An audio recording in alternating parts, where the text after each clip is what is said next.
Hey, Ngātama women and everybody, Jamie Thomas from Apple Work here, HQ. Hope you have a daily day. Welcome back to our YouTube channel. Still a day behind, but that's all right. I'm going to accumulate this video and catch up. So today's video is about the 21-day Advent calendar that Alana Mob put together. Great little team. It's really talking about, looking at and honouring the summer solstice, the 21st of December, the longest day of the year. And so it is looking at each day having gratitude and awareness and connection through that period of time as we wax up, as we elliptically rotate around the sun to get the longest day of the year here in the southern hemisphere. Obviously the northern hemisphere, if you are watching, it is the shortest day. So how you can have gratitude and use this Advent calendar for next solstice in the northern hemisphere. So the first day of the calendar was about breath and the importance of breath, and I did talk about that. So I'm actually going to focus on doing a breathwork session with Sarah every day, and this is a catch-up video from yesterday. So I will roll yesterday and today's in, so that I'm on track tomorrow for fourth day. So yesterday's was about cycles and seasons. So obviously, just as I spoke about, the two equinoxes and the two solstices. So it's about that ebbing and flowing. It's about being in tune, being in rhythm, being connected to those cycles which create the seasons. And look, there's a lot of other factors that create seasons, but the sun, as we elliptically rotate around the sun, that shortest day in winter, longest day in summer is really important. So making sure that we are connected to those cycles. And where do you live? You could be in the northern hemisphere, you could be in the top end of Australia, you could be in Tasmania, you could be in Europe somewhere. What time of year are you seeing the sunlight? Is it a long day or short day, a long night or a short night? So understanding that the plant species, the animal species have all adapted and grown over millions of years to adjust to those cycles and seasons, and it's changed that way. So it's about connecting into that. Day 3, which is today, is about yarning about how we celebrate and how we celebrate events. And probably what we're talking about with this Advent calendar is how we're celebrating Christmas. Obviously, Christmas is where we're talking about the solstice, which I'll yarn about in a minute, but it is the festive season, it's Christmas.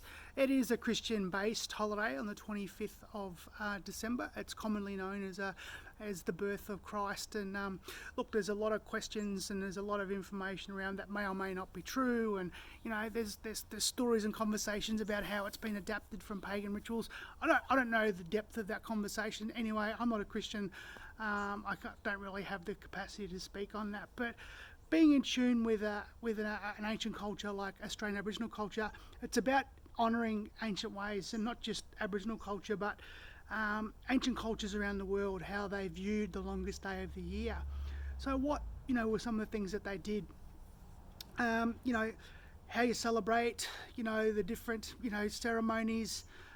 Same way, earth ceremonies, ancient spiritual ceremonies, how we can actually re-sing or reconnect to those ceremonies and that observation and that reverence.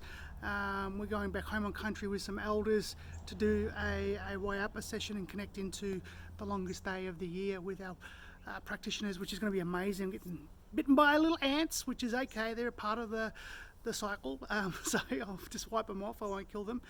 And how do you connect to that? If you look at the winter solstice, again, that's very close to Easter, celebration of Easter. How do you and your culture connect to it? I know, like with the Chinese New Year, they work, our calendar works on the sun cycle. The Chinese New Year works on the moon cycles calendar. So it's about how we can connect into that, honour old ways. Obviously a big part of this yarn is about looking at what did these ceremonies and celebrations mean in the beginning. So nowadays it's Santa Claus and it's presents and You know, there's consumerism, materialism, it's eBay, it's Amazon, it's, you know, all those things, and there's a lot of the stress that's associated with that. So if we can remove that, I know when we're running the foundation, you know, we had a big crobbery on the 21st, and we didn't have Santa Claus there, we didn't have presents. It was presents, being present with each other as opposed to gifting a present. You know, and putting back that concept of the thoughtfulness behind the presents. You know, where have they been made? Where are they sourced? Are the presents applicable? Is it something the person's going to use, or it's going to sit there? And just looking at mindful consumerism. So how can you celebrate that, I guess, in a daily way, and connecting and tuning in with the cycles and the seasons of celebration of those events on the planet. So we're definitely developing some Waiapa ceremonies of connection and knowledge sharing on those dates, on the 2 equinoxes and the 2 solstices. So we're connecting up our practitioners with those dates and looking at sharing some of that stuff with you guys. So I'll keep the videos short because they're going to be daily. I don't want to bore you to tears like I talked about on the first video. So lovely to see everybody. I can't really see you, but you know what I mean. If you're watching this, you're seeing me. So yeah, I'm just having a great morning here watching the birds, you know, pollinating all the flowers and the bees, and the nests being built. It's amazing. There's some swallows there, I haven't seen them for a while. So yeah, have a great day, get out, give some reciprocity back to Mother Earth by looking after her in some way, and have a yarn tomorrow on day 4.